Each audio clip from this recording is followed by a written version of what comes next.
106वां सर्ग। विविध लक्षणों से पुनः चिदाकाश का प्रदर्शन सा किया जाता है और चिदाकाश ही जगत है, इसका विस्तार से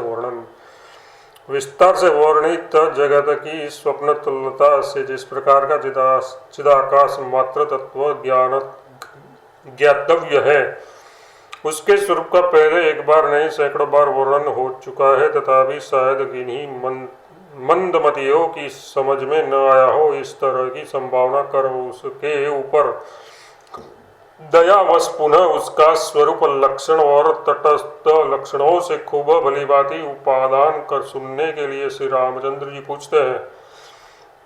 श्री रामचंद्र जी ने कहा, हे ब्राह्मण, जिसे आप परब्रह्म चिदाकाश कहते हैं, उसका क्या स्वरूप है, कृपया आप कहिए। यद्यपि आप पहले भी उसका लक्षण कह आए हैं, फिर भी आपके मुखारविंद से इस अमृत के तुल्य मधुर विषय को सुन रहे मुझे तृप्ति नहीं हो रही है।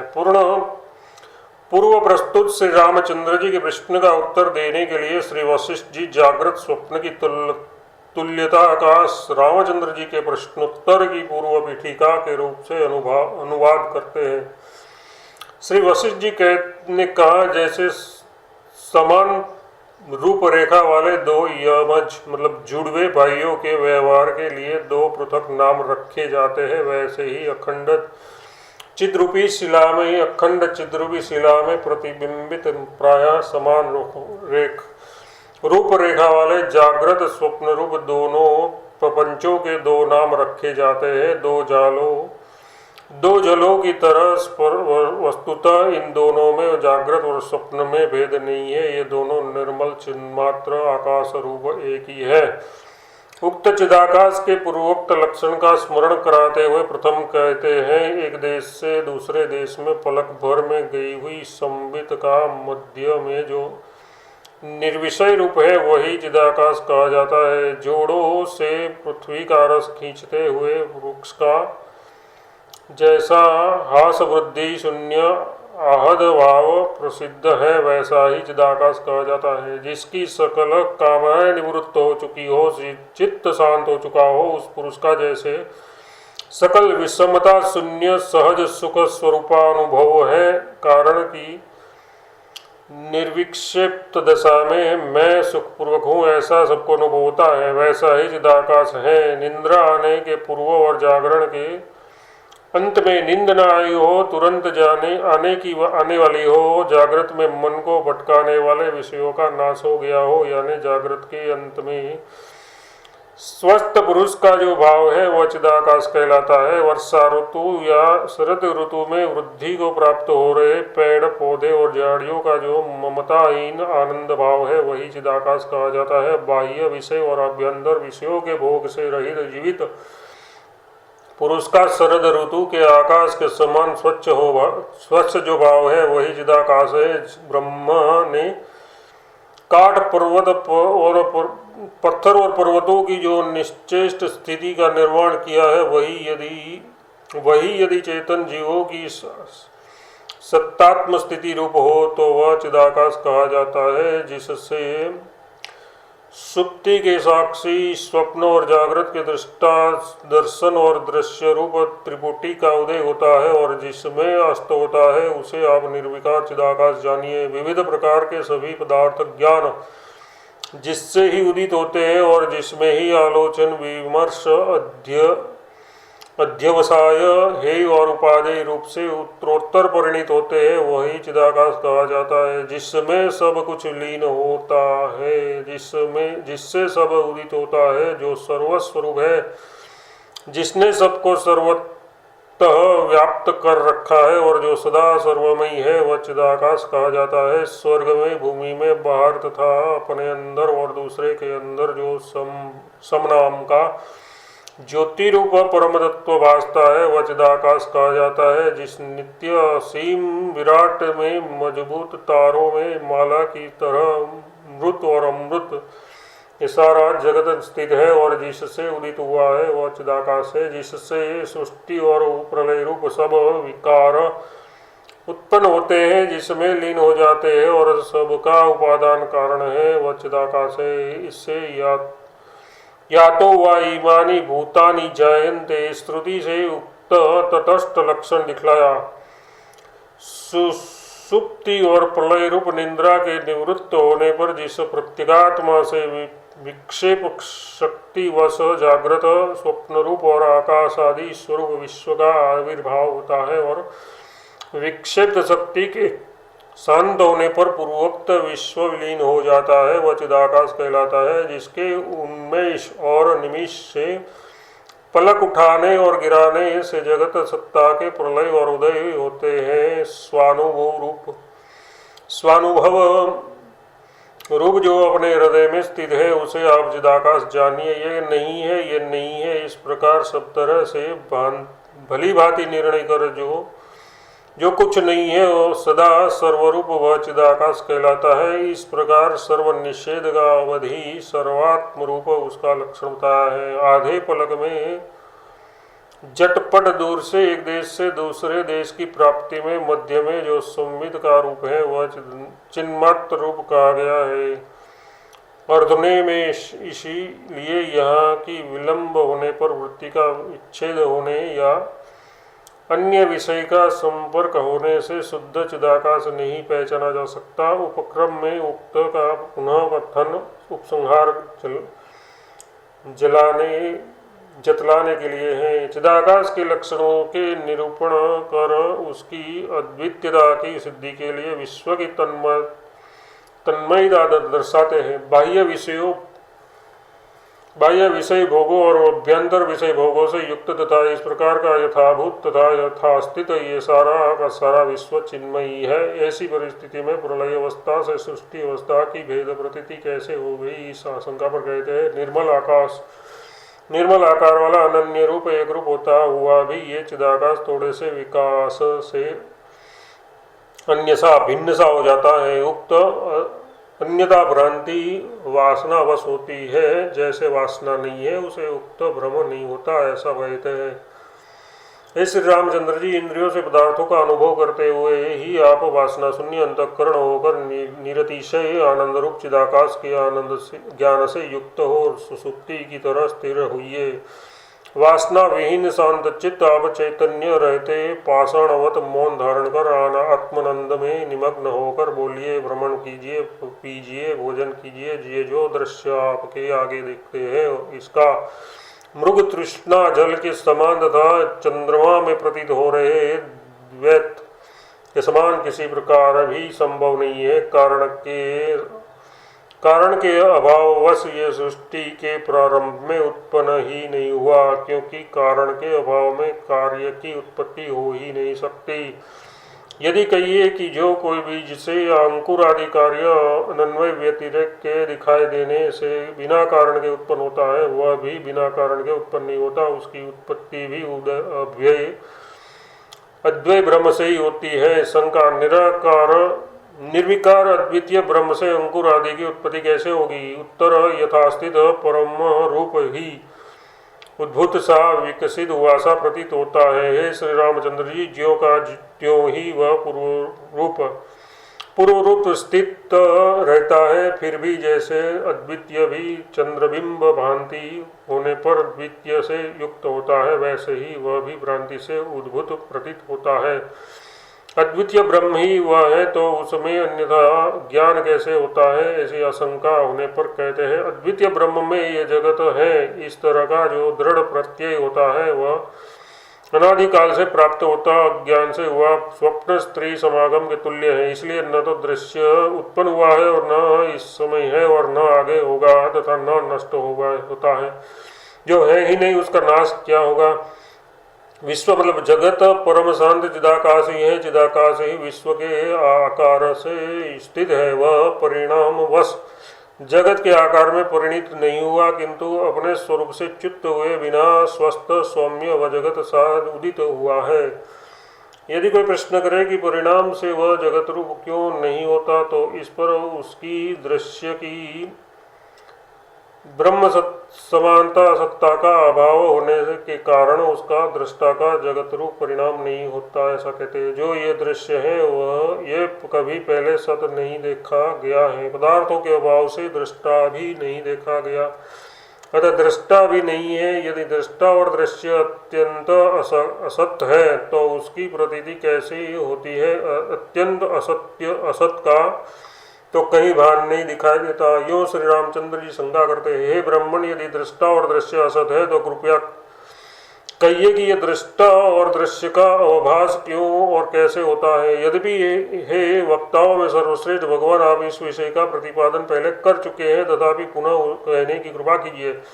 श्री रामचंद्र जी की शंका में प्रथम श्लोक द्वारा असत के भान का संभव स्वीकार कर द्वितीय श्लोक द्वारा सत परमात्मा का ही मायावश वैसा भान होता है, ये उत्तर देते हैं। कारण के अभाव से असद्रूप दृश्य ही की उत्पत्ति का ही संभव नहीं है। इसकी दृश्यता वह भी प्रौढ़ी निर्देश है, प्रौढ़ीवाद का अत्यंत अभाव ही है।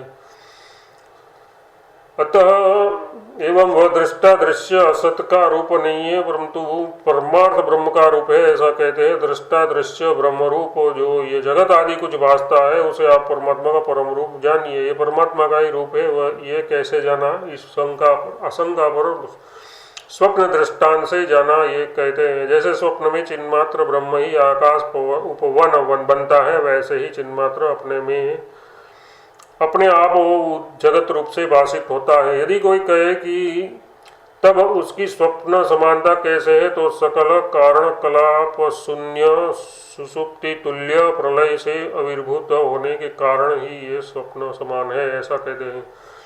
यहाँ आदि सृष्टि से लेकर कहीं पर भी कुछ भी उपादान कारण नहीं है, केवल ब्रह्म ही इस प्रकार जगत के रूप से स्फुरित होता है। अपने आप ब्रह्म आत्मा में चिदाकाश का जो विशेष स्फुरण होता है, वह उसका जगत नाम से आविर्भूत शरीर अवभाषित होता है। चिदाकाश स्फुरण के अधीन इसका स्फुरण है, इससे भी ये स्वप्न तुल्य है। निर्धर्मक चिदाकाश की जगत द्रुपता कैसे? किसी ऐसी आशंका होने पर मायिक विकल्प से ही उसकी जगत द्रुपता है, यो दृष्टांत से उपादान करते हैं।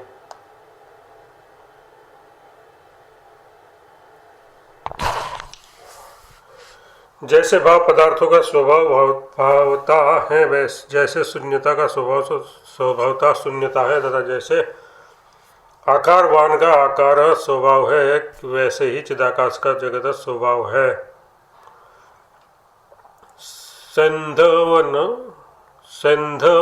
घन के समान एक रस पदार्थ परमार्थ वस्तु ही माया में चिदाभास इस प्रकार त्रिपुटी रूप होकर स्थित है। दृष्टा दृश्य दर्शन आदि रूप इसी को जानिए। माया का त्याग होने पर तो द्वैत का अभाव होने से न भाषक है और न भाषण है।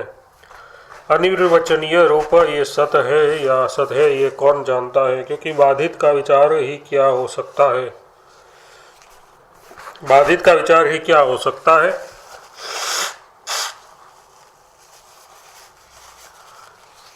श्री रामचंद्र जी ने कहा, ये ब्राह्मण न भाष्य है और न भाषण है। आपके इस कथन के अनुसार यदि परमार्थ तत्व दृष्टा और दृश्य दोनों से शून्य है, तो कार्य कारणादि रूप भेद कैसे है? दृष्टा के बिना किसी की सिद्धि नहीं हो सकती। और दूसरी बात यह है कि किस उपादान कारण या निमित्त कारण से आया। यदि असत्य ही है कहे तो कैसे असत्यता को प्राप्त हुआ? यथार्थ कैसे सब लोगों को सत्य रूप से भाषित होता है, ये मुझे बताने के लिए कृपा करें। पहले प्रश्न का उत्तर देते हुए श्री वशिष्ठ जी ने कहा, श्री रामचंद्र जी अपना आत्मा भी ईश्वर स्वयं जब प्राणियों की इच्छा कर्म और वासना के उद्बोधानुसार जिसकी जिस प्रकार सत्य संकल्प रूप से भावना करता है, उसी को उस पर समय आप वैसे ही देखते हैं। और आपके रूप से उसी ने पूर्वोक्त दृश्य भाव का अनुभव किया। इससे कार्य कारण भावादि भेद की सिद्धि है। वह कार्य कारण भावादि आकार चिदाकाश ही है, जैसे कि मिट्टी ही घड़ा है, इस प्रकार इसलिए चिदाकाश ही उसका उपादान कारण है और मोह ज्ञान ही निमित्त कारण है। शंका पर कहते हैं ये कैसे प्रतीत होता है। उत्तर कहते हैं चूंकि ये स्वरूपभूत चिदाकाश का ज्ञान होने पर ही मोह को प्राप्त नहीं होता, अन्यथा मोह को प्राप्त होता है। जैसे स्वप्न में स्वयं ही मोह को प्राप्त होता है, आत्मबोध से मोह का त्याग करता है। शंका, आत्मबोध में सर्व समर्थ ईश्वर स्वयं जीव बनकर क्यों मोह को प्राप्त होता है, क्यों प्रबुद्ध नहीं होता।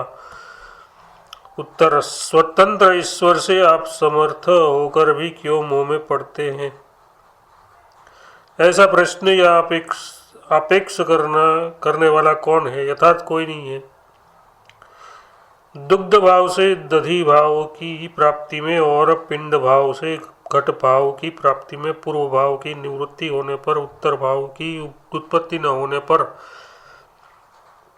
मध्य में पलक भर के लिए जो सन्मात्र रूप से प्रसिद्धि परमार्थ सत्य संवित का स्वरूप है वही चिदाकाश है, ये मैं पहले कह चुका हूँ।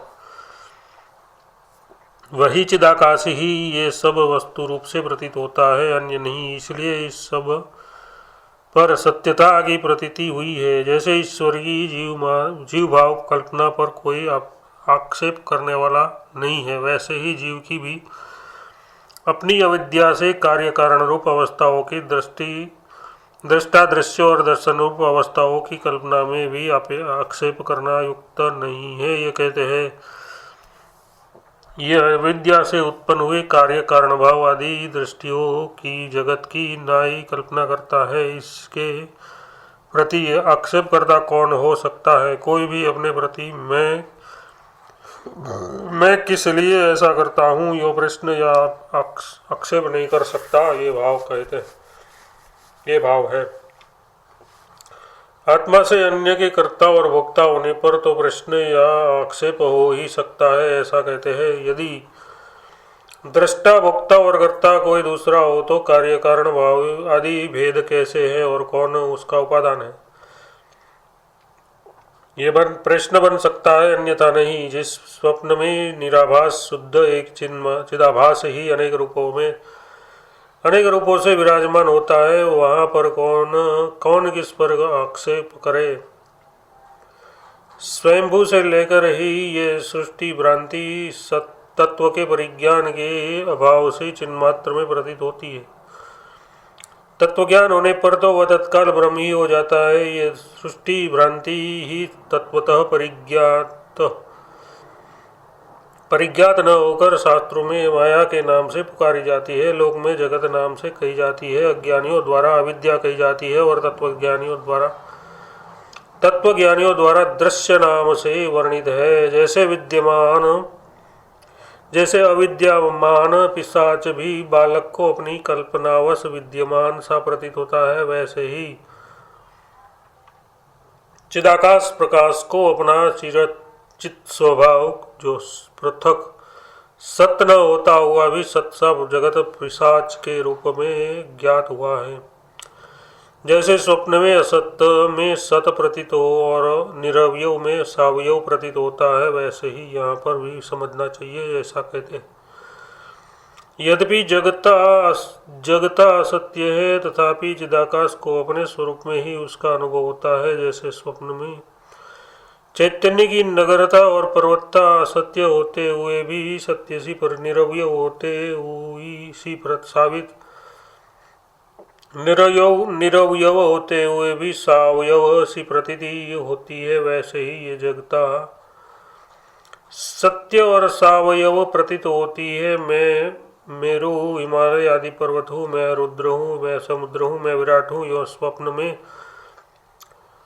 पर्वतता और नगरता की प्राप्ति की भ्रांति आकाश में चित्त की अमता के अध्यास से अनुभव करती है। चित्त अनुभव ही सर्ग है, ये क्यों कहते हैं। प्रधान परमाणु आदि अनन्य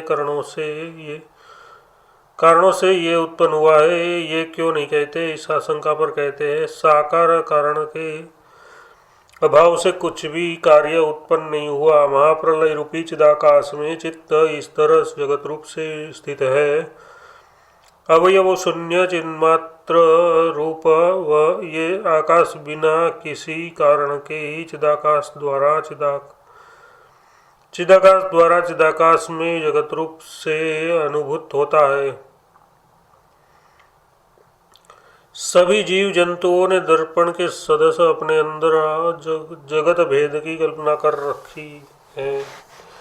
विचार न करने से स्वरूप ज्ञान सामर्थ्य के शून्य होने के कारण जड़ होकर वे जीर्ण हो गए हैं। किंतु विचार कर रहे पुरुष श्रेष्ठ का तो परम पुरुषार्थ प्रत्यगात्म रूप से अपने अंदर होने के कारण समीपगत ही है। तत्त नाम स्वरूप का त्याग कर परिशिष्ट चिन्मात्र आकाश ही है। यूं जगत को चिन्मात्र जानकर चिदेक घन को पत्थर के समान अचल होना चाहिए। इससे अतिरिक्त मायिक देहावस्था उत्तम नहीं है। चित्ती कैसे जगत के रूप से स्थित है, इस प्रश्न पर कहते हैं जैसे जल अपने शरीर को परिचालित करता हुआ आवर्त जलभृति तरंग आदि के रूप से जगत में द्रव होकर स्थिर होता है, वैसे ही चित्त चेतती यो व्यापार रूप चेतता की अपने में कल्पना कर जगत रूप से स्थित है। जब अल्प शक्ति वाले कल्पद्रुम आदि भी संकल्पित वस्तुओं की कल्पना करने की शक्ति रखते हैं, तब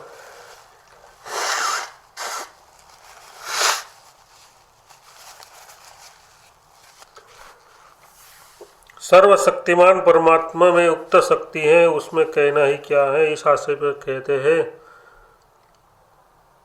जैसे कल्पवृक्ष अभीष्ट फल देता है और जैसे चिंतामणि मनचाही वस्तु देती है, वैसे ही चित्ती भी जिस वस्तु की मन में भावना की जाए उसकी तत्क्षण पूर्ति कर देती है। आकाशात्मक चित्ती चिंतामणि और कल्पवृक्ष के समान शीघ्र ही अपने से अपने अभीष्ट वांछित का संपादन करती है। पलक भर में एक स्थान से दूसरे स्थान में प्राप्ति होने पर मध्य में जो चित्ती का अशेष विशेष शून्य स्वरूप है, तन्मय ही ये विश्व है। इसमें द्वैत और ऐक्य ब्रह्म कैसे हो सकता है। इस तरह अनंत भास्वर चित्त प्रवाही जगत के वेश से स्पष्टतया स्फुरित होती है, जैसे आकाश में शून्यता निरवता के सदस्य स्फुरित होती है, वैसे ही अवयव रहित भी वह दृष्टा है। अवयव रहित भी वह दृश्यता है। सृष्टि के प्रारंभ में चित्त से विलक्षण यानी जड़ कार्य का उद्भव नहीं हो सकता है, कारण कि विशद सता में निमित्तभूत सहकारी कारणों का अभाव है। यथार्थ सुसदस भी कार्य नहीं हो सकता है, क्योंकि भेदक कोई नहीं है। अतः कार्यत्व की असिद्धि है। अतः आद्य चित्त ही दृश्य है, उससे अतिरिक्त अणुमात्र भी नहीं है। ये स्वप्न दृष्टा से सिद्ध हो चुका है। 106वां सर्ग समाप्त।